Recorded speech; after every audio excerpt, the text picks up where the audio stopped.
اللہ اللہ اللہ اللہ۔ اب ہم آتے ہیں اپنے اصل موضوع کی طرف کہ بات کرنے کا مقصد کیا ہے۔ ہمارے معاشرے کے اندر نا جی علماء جو ہیں، علماء ان کے دو طبقے ہیں علماء کے۔ ایک وہ علماء ہیں جنہوں نے امت کو سہارا دیا ہوا ہے اور ہر دور میں دیا، اور ہر دور میں اللہ نے نیک علماء پیدا کیے۔ اور ایک ایسے علماء ہیں جنہوں نے امت کے ٹکڑے کی ایک قیمہ بنایا ہے، ہیں وہ بھی علماء۔ ان کا بھی قرآن حدیث کا مطالعہ ہے، ان کی بھی قرآن حدیث کے اوپر دسترس ہے باقاعدہ، ان کو بھی شریعت کا پورا علم ہے، اور وہ ان کا ظاہر بھی شریعت کے مطابق ہے۔ میں آپ کو مثال دیتا ہوں، پیچھے جائیں۔ بادشاہ اکبر، ہندوستان بر صغیر کے اوپر ایک بادشاہ گزرا ہے، بادشاہ اکبر، جلال الدین اکبر۔ 12 سال کی عمر کے اندر یہ آدمی بادشاہ بنا۔ 12 سال کتنے ہوتے ہیں آپ سوچ سکتے ہیں؟ 12 سال کی عمر میں بھی کوئی بادشاہ بن سکتا ہے؟ 12 سال کی عمر میں اس کو بادشاہت ملی، 48 سال تک اس نے حکومت کی۔ درمیان میں کوئی الیکشن نہیں ہوا، تو الیکشن ہوا ہو، پھر ووٹنگ ہوئی ہو، پھر دوبارہ اس کو منتخب ہو گیا ہو اپنے اعمال کی بنیاد پر، کاموں کی بنیاد نہیں۔ 48 سال تک اس نے حکومت کی بر صغیر پر۔ اور بر صغیر دنیا کے اندر وہ حصہ ہے جس کے بارے میں انگریز نے یہ کہا تھا کہ یہ سونے کی چڑیا ہے پوری روئے زمین پر۔ اس کے اندر 4 موسم ہیں اور اس کی زمین نیچے معدنیات سے بھری ہوئی ہے۔ اور یہ بھی آپ کو پتہ ہونا چاہیے کہ آج بر صغیر کی وہ پوزیشن کیوں نہیں ہے۔ اس وقت بر صغیر کے اندر پاکستان، ہندوستان، برما اور بنگلہ دیش تھا، یہ سارا بر صغیر تھا۔ ابھی یہ ٹکڑے ہو چکے اور ملک بن چکے ہیں، لیکن سوچنے کی بات یہ ہے کہ آج یہ سارے ملک غریب ہیں، کچھ نہیں ہے ان کے پلے۔ کون لے گیا سارا کچھ؟ انگریز لے گیا۔ سارا کچھ کون لے گیا بھائی؟ انگریز لے گیا۔ اسی بر صغیر پر حکومت کی ہے اکبر بادشاہ نے، اور یہ اکبر بادشاہ وہ ہے جو علماء کا بڑا معتقد تھا، علماء کی جوتیاں سیدھی کرنے والا، مسجد کے اندر جھاڑویں دینے والا، مسجد کے اندر جھاڑویں دینے والا۔ سوچ سکتے ہو کہ وقت کا بادشاہ اور ایسی جگہ کا بادشاہ جو پوری دنیا کے اندر سب سے بہترین خطہ ہو، اور 48 سال جس نے حکومت کی ہوئے خطے کے اوپر، وہ مسجد کے اندر جھاڑویں دے۔ سوچ سکتے ہو آپ لوگ؟ لیکن اب سنو کہانی کہ علماء کا یہ کردار بھی دنیا کے اندر دنیا نے دیکھا، اس چاند سورج نے دیکھا۔ ایران سے چلا ایک آدمی، مبارک نام تھا اس کا، مبارک، وہ آیا اور اس نے اس بادشاہ اکبر کے ساتھ رہنا شروع کیا، اور پھر اس کی نسل میں آگے چلے عالم علماء۔ ایک کا نام تھا ابو الفضل، ایک کا نام تھا ابو الحسن فیضی۔ یہ وہ علماء ہیں جنہوں نے قرآن مجید کی وہ تفسیر لکھی جو بغیر نقطے کے تھی۔ بھائی آپ اور میری تو عقل ہی حیران ہو جائے، ہم تو 2 دفعہ بھی پیدا ہونا اور پوری زندگی علم پڑھیں، پھر بھی ہم بغیر نقطے کی تفسیر نہ لکھ سکیں۔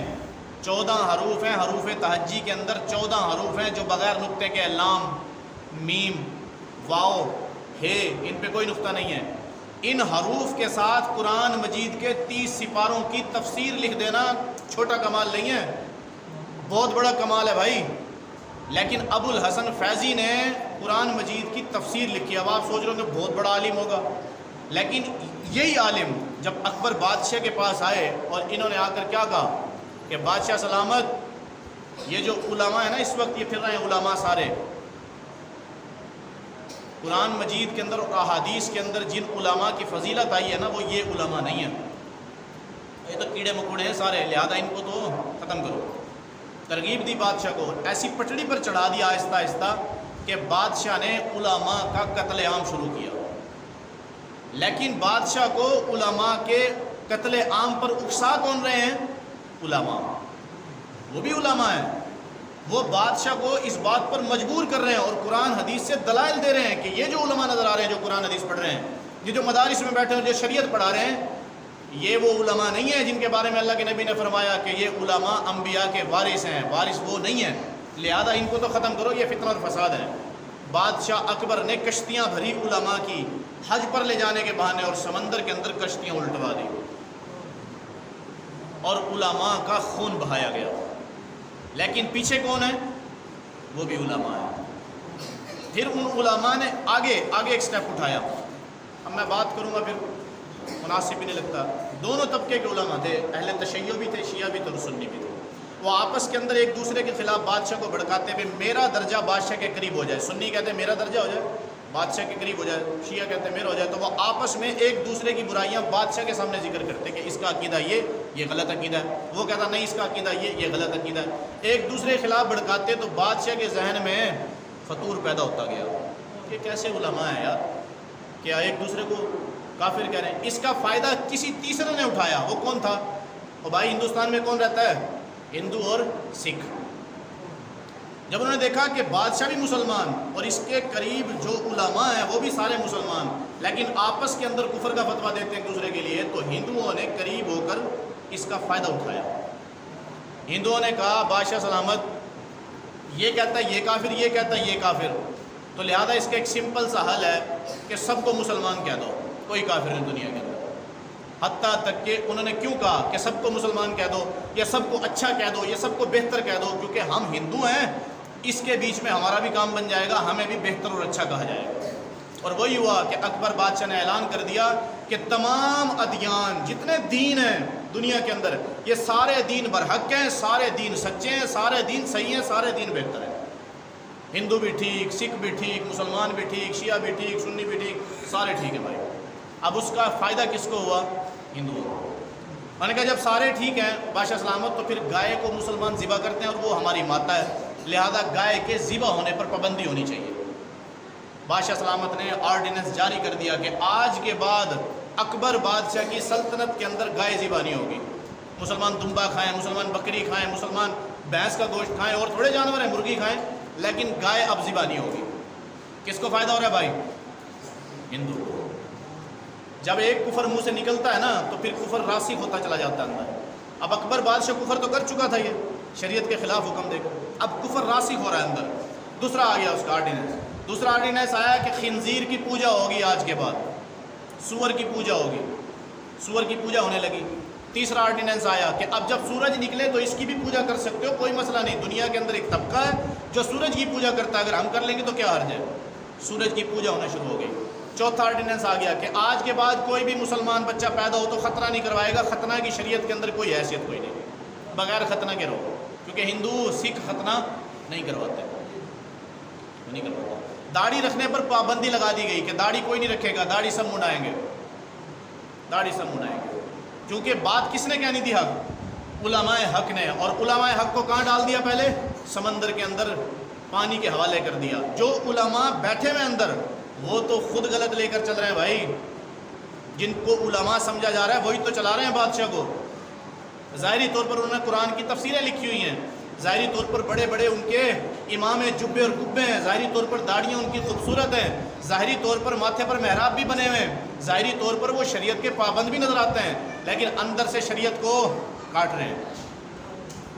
وقت آیا بادشاہ اکبر نے ایک کلمہ کہلوایا, لا الہ الا اللہ, اکبر خلیفۃ اللہ, اکبر ذل اللہ, کہ لا الہ الا اللہ, اللہ کے سوا کوئی الہ کوئی نہیں, اور بادشاہ اکبر اللہ کا خلیفہ ہے, اللہ کا سایہ ہے.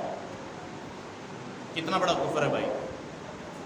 یہ کفر اکبر بادشاہ نے کیا. جب یہ یہاں تک معاملہ پہنچا تو جو حق کے علماء تھے لیکن چھپے ہوئے تھے, خوف کی وجہ سے مار نہ دیے جائیں, تو انہوں نے میدان میں آئے اور یہ فتویٰ جاری کیا کہ اس حکومت کے خلاف کھڑا ہونا فرض ہو گیا ہے, یہ بادشاہ واجب القتل ہے. اس کے اندر ایک عالم اٹھے احمد سرہندی, جن کو مجدد الفسانی کہا جاتا ہے. یہ عالم اٹھے اور انہوں نے سب سے پہلے آ کر بادشاہ سے مخاطب ہوئے کہ آپ کے خلاف اب علم بلند کرنا ہماری ذمہ داری ہو گئی ہے. اب آگے سنو جی, یہ جو خلاف کھڑا ہو رہا ہے یہ کون ہے؟ عالم. اور جو اس کو چلا رہے ہیں بادشاہ کو وہ کون ہے؟ عالم. اب بادشاہ سلامت نے مجدد الفسانی کے بارے میں حکم جاری کر دیا کہ اس کو ختم کر دو, اس کا سر اڑا دو. پکڑ کے لایا گیا, حکم جاری کر دیا جلاد کو کہ اس کی گردن قلم کر دو. تو جو علماء بیٹھے ہوئے تھے دو نمبر قسم کے, انہوں نے کہا بادشاہ سلامت گردن نہ اڑاؤ, کیا ضرورت ہے, ایک ملا ایک مولوی کیا کر لے گا, کیوں اپنے سر لیتے ہو, دو چار بندے یہ مرے گا, دو چار بندے اس کی حمایت میں کھڑے ہو جائیں گے, پھر ان کو مارو گے, پھر اور کھڑے ہوں گے, لہذا خاموشی سے اس کو گوالیار کے قلعے کے اندر بند کر دو, وہیں مر جائے گا, کیا ضرورت ہے چھیڑنے کی. کسی کو پتہ ہی نہ ہو گیا کہاں. ان کو پکڑ کر مولانا حضرت احمد سرحدی رحمۃ اللہ علیہ کو گوالیار کے قلعے کے اندر بند کر دیا گیا. اللہ کی شان دیکھو، یہی اکبر بادشاہ، اس کا انتقال ہو گیا. یہ کیسے ہوا آخر میں بتاؤں گا آپ کو. اس کا انتقال ہو گیا. اس کا بیٹا آیا جہانگیر، چونکہ وہ باپ کے ساتھ رہا تھا لیکن اس کو باپ کی پالیسی سے اختلاف تھا، باپ کے مذہب سے بھی اختلاف تھا تھوڑا تھوڑا، لیکن پورا مسلمان تو کوئی نہیں تھا وہ.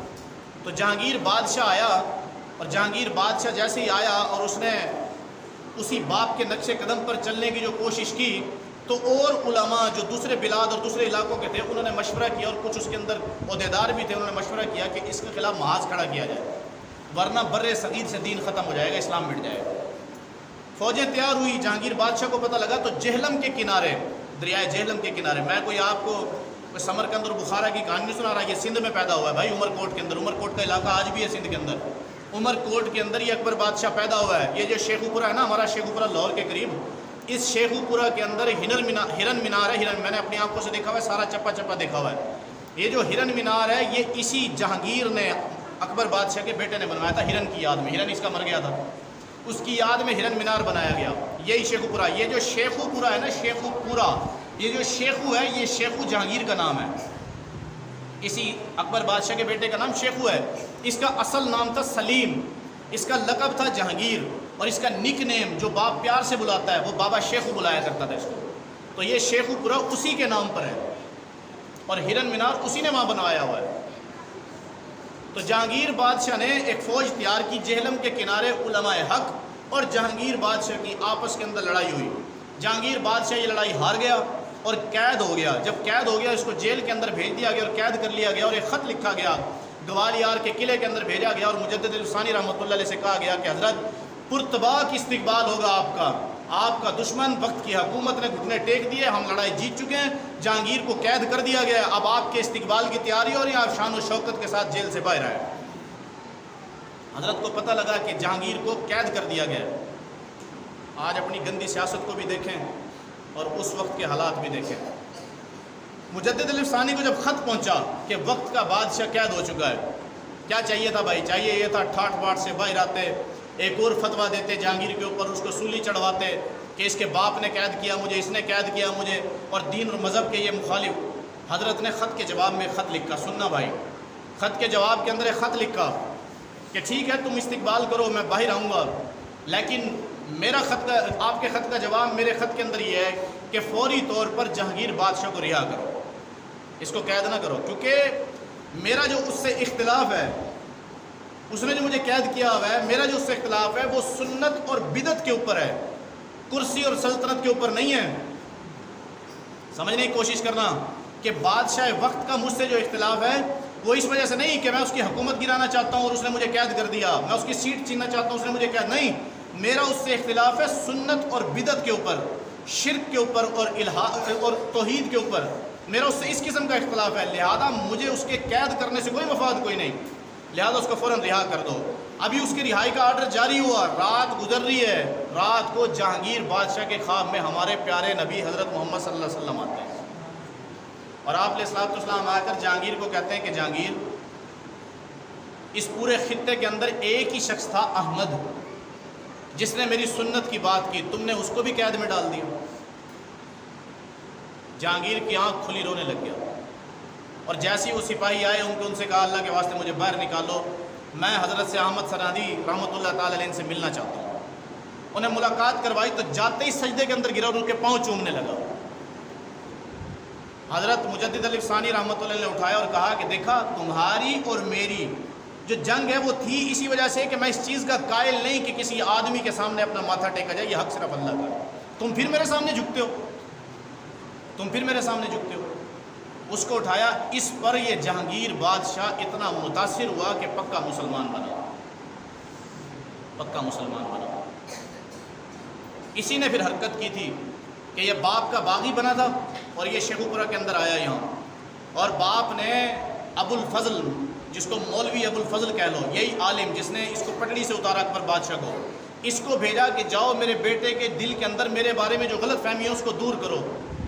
علماء کو بھیج رہا ہے، لیکن علماء کون سے ہیں؟ جو غلیظ کام کر رہے ہیں. ابو الفضل کو شیخ پورا بھیجا، اور شیخ پورا جب بھیجا گیا تو اس نے جہانگیر بادشاہ نے ابو الفضل، مولوی ابو الفضل، اس کو ٹھہرا کر اس کے زندے کی کھال اتروائی. جواب کے اندر اکبر بادشاہ نے اپنے بیٹے جہانگیر سے کہا کہ بیٹا شیخ بابا، کہ شیخ بابا میں ذبح کی ہوئی بکری کی کھال اترتے نہیں دیکھ سکتا، تو نے میرے یار کی زندہ کی کھال اتروا دی. تو جواباً جہانگیر نے کہا کہ ابا جان یہ آپ کا یار نہیں، یہ آپ کا دوست نہیں، یہ وہ شخص ہے جس نے آپ سے آپ کی ہدایت چھین لی. آپ ہدایت پر تھے، آپ نیک تھے، اس نے آپ کو کفر تک پہنچا دیا، آپ کو کفر تک پہنچا دیا. ایک ہی بیٹا تھا، ایک ہی بیٹا جہانگیر تھا، وہ بھی منتوں سے مانگا. یہ اجمیر شریف تک پیدل گیا اکبر بادشاہ، اس نے منت مان دی اللہ بیٹا دے گا، اللہ نے یہ جہانگیر بیٹا دیا، منتوں سے لیا ہوا تھا. آگے پھر اس کی نسل میں عالمگیر بادشاہ آیا. پھر اللہ نسلوں کے اندر جب ہدایت ڈالتے ہیں تو نسلوں میں چلتی ہے. پھر عالمگیر بادشاہ آیا. یہ وہ بادشاہ تھا جس نے بیت المال سے جب تک بادشاہ رہا 1 روپیہ بھی نہیں لیا، 1 روپیہ نہیں لیا. یہ قرآن لکھواتا تھا، کتابت کرتا تھا قرآن کی، اس قرآن کی کتابت کے پیسے لے کر اپنا گھر چلایا کرتا تھا. ٹوپیاں، یہ ٹوپیاں بنا بنا کر کپڑے کی مسجد کے دروازوں پر بیچ کر اپنا گھر چلایا کرتا تھا. یہ وقت کا بادشاہ تھا بھائی، وقت کا بادشاہ تھا. یہ ہیں علماء، گندے سو علماء جنہوں نے پیٹ کے لیے مسائل بتائے. آج بھی ایسا ہی ہے بھائی، ہر داڑھی ٹوپی والا راسخ العلم نہیں ہوتا. مولانا قاسم نانوتوی رحمۃ اللہ تعالیٰ علیہ، ان کو دلی کے والی نے خط لکھا کہ حضرت آپ جس مدرسے میں پڑھا رہے ہو نا، وہاں آپ کو 5 روپے تنخواہ ملتی ہے مہینے کی، آپ ہمارے پاس آ جاؤ 500 روپے دیں گے، یعنی آج کے 5 لاکھ کے برابر. کہا 500 روپے دیں گے. حضرت نے جواباً خط لکھا نانوتوی رحمۃ اللہ علیہ نے کہ حضرت مجھے یہاں دارالعلوم دیوبند کے اندر 5 روپے ملتے ہیں، 5 روپے، میں ہر تنخواہ میں سے 5 روپے میں سے 2 روپے اسی مدرسے کے اندر چندہ دے دیتا ہوں، ٹوٹل بچتے ہیں 3 روپے. 2 روپے سے میری بیوی بچوں کا خرچ چلتا ہے. میں تو خود پریشان ہوں کہ ہر مہینے 1 روپیہ بچ جاتا ہے، کیا کروں اس کا کیا کروں؟ آپ مجھے 5 لاکھ اور 500 روپے لینے کے لیے بلا رہے ہیں، میں کیا کروں گا ان کا؟ یہ بھی علماء ہیں. 2 پہلو رکھے نا میں نے آپ کے سامنے. آج ہم تنقید کرتے ہیں حضرت مولانا فضل الرحمان صاحب رحمۃ اللہ علیہ کے اوپر. کسی حد تک اپنے دماغوں کے اندر یہ بات ڈال لو، یہ جو ابو الحسن فیضی، ابو الفضل جیسے علماء جب اکبر بادشاہ کے نزدیک ہوئے نا، یہ اس وجہ سے ہوئے کہ علماء حق بادشاہوں کے نزدیک نہیں تھے. اگر علماء حق بادشاہوں کے نزدیک ہوں گے تو بادشاہ پھر بھی کسی نہ کسی حد تک بچا رہے گا کفر کرنے سے. یاد رکھنا، علماء کبھی بھی بادشاہوں کو ڈنڈے سے نہیں سمجھایا کرتے، صرف نصیحت کرتے ہیں. مان لے تو ٹھیک ہے، نہ مانے تو چھوڑ دو اس کے حال پر. تو اب کہتے ہیں جی مولویوں کا سیاست میں کیا کام ہے، مولوی نے یوں کہہ دیا، مولوی نے وہ کہہ دیا، مولوی ایسا کر دیا، مولوی کا سارا عیب شیطان دکھائے گا. یہ نہیں پتہ کہ اندرون خانہ نہ جانے کتنے مصائب سے اس نے بچایا ہوا ہوگا، کتنے ایسے قانون ہوں گے جو کفری ہوں گے. دیکھو اکبر بادشاہ نے کیا کیا، جیسے ہی جہانگیر آیا نا، جیسے ہی جہانگیر آیا اس نے 30 نکاتی ایجنڈا پیش کیا. 30 نکات. اس کے اندر پہلا نقطہ یہ تھا کہ اکبر بادشاہ نے یہ حلال قرار دیا تھا کہ ہندو لڑکی کا نکاح مسلمان لڑکے سے، مسلمان لڑکی کا نکاح ہندو لڑکے سے ہو سکتا ہے. یہ کس نے کیا تھا بھائی؟ اکبر بادشاہ نے. اور کس نے حلال کیا تھا؟ ابو الفضل جیسے عالموں نے، مولویوں نے. لیکن جیسے ہی جہانگیر ہدایت پر آیا تو علماء نے کہا کہ پہلے 30 نکاتی ایجنڈا لے کر آؤ تاکہ امت ان عذاب سے نکلے. تو فوراً ایجنڈا پیش کیا گیا اور اس کے اندر یہ نکات لکھے گئے کہ جو بادشاہ اکبر نے نکات پیش کیے تھے کہ ہندو مسلمان سے نکاح، مسلمان ہندو سے نکاح، فوراً ختم کیا جائے، واپس لیا جائے اس کو. شراب حلال، خنزیر حلال، کتا حلال، گدھا حلال، یہ سارے آرڈیننس واپس لیے گئے اور نئی قانون سازی کی گئی. اس قانون سازی کو بھی علماء نے کروایا، وہ قانون سازی بھی علماء نے کروائی بھائی. اس لیے مولانا الیاس رحمۃ اللہ علیہ جو ہمارے تبلیغی جماعت کے بانی ہیں، وہ فرمایا کرتے تھے کہ میں تبلیغی جماعت کو اور اس کی ترتیب کو مجدد الف ثانی رحمۃ اللہ علیہ کی ترتیب پر لے کر چلنا چاہتا ہوں اور لے کر چل رہا ہوں. آپ سمجھنے کی کوشش کرنا. دو چیزیں ہوتی ہیں، ایک ہوتی ہے سنت، ایک ہوتی ہے بدعت. سنت بدعت، ایک سنت ایک رواج. جب سنت آہستہ آہستہ ختم ہو جائے، مٹ جائے، اور اس کے بدلے کے اندر ایک رواج سر اٹھا لے، تو اس رواج کو توڑنے کے دو طریقے ہوتے ہیں. نمبر ایک، اس رواج کے خلاف آواز اٹھانا شروع کر دو. آواز اٹھانا، بھائی یہ رسم ہے، یہ سنت نہیں ہے، یہ سنت تھی، اس سنت کو ختم کر کے یہ رواج ڈالا گیا، رسم ڈالی گئی ہے. ایک تو ہے یہ طریقہ. ایک یہ طریقہ ہے کہ اس رواج کے خلاف نہ بولو، یہ جو سنت ختم ہوئی ہے نا، اس کی محنت شروع کر دو. میری بات سمجھنے کی کوشش کرنا بھائی. ایک ہے سنت ختم ہو گئی، اس کے مقابلے میں رسم نکال لی گئی. اس رسم کو اتنا عروج ملا کہ اب آپ پریشان ہیں کہ یار اصل سنت ختم ہو گئی اور رسم اوپر آ گئی. اب دو طریقے اس رسم کو ختم کرنے کے. رسم کے خلاف بولنا شروع کر دو، یہ غلط طریقہ ہے. رسم کے خلاف نہ بولو، جو سنت ختم ہوئی ہے نا اس کو اپنانا شروع کر دو اور اس کی دعوت دینا شروع کر دو. یہ رسم خود بخود ختم ہو جائے گی. تبلیغی جماعت کا مشن یہ ہے کہ بھائی بھائی کہہ کر 7 بر اعظم کے اندر ہم پہنچ گئے. یہ بھائی بھائی کہہ کر 192 ملکوں کے اندر پہنچ گئے. اس کی وجہ یہ ہے کہ ہمیشہ پیار سے دین اندر داخل ہوتا ہے. مجدد الف ثانی نے تلوار نہیں اٹھائی. اکبر بادشاہ تخت پر دین لے کر آیا تھا، دین الہی تخت سے اٹھا کر وہاں دین محمد اور دین اسلام لے کر آیا مجدد الف ثانی. کس سے؟ پیار محبت سے. ہمارا مزاج جو بنایا ہے نا آج کے مولویوں نے کہ مر جاؤ یا مار دو، یہ مزاج کفریہ مزاج ہے. ہاں جی، دین محبت کا درس دیتا ہے. ہمارے علماء کے خلاف ہمارے دلوں کے اندر بغض ڈالا. ایک ساتھی مجھے کہنے لگا یہ جو مولوی ڈیزل ہے نا، اس کو میں نے ایسے ایسے کرتے ہوئے دیکھا. میں نے کہا آپ کے پاس جب آپ نے دیکھا ہے کسی ویڈیو کے اندر، وہ کہنے لگا میں نے دیکھا ہے. تو میں نے کہا وہ ثبوت ہے آپ کے پاس، مجھے دکھاؤ. میں نے کہا میں نے کسی کے موبائل میں دیکھا تھا. میں نے کہا اس سے ذرا منگوانا. خاموش ہو گیا. اگر ہم علماء کی بے توقیری کریں گے نا تو ہماری نسل میں سے اللہ علماء اٹھا لے گا.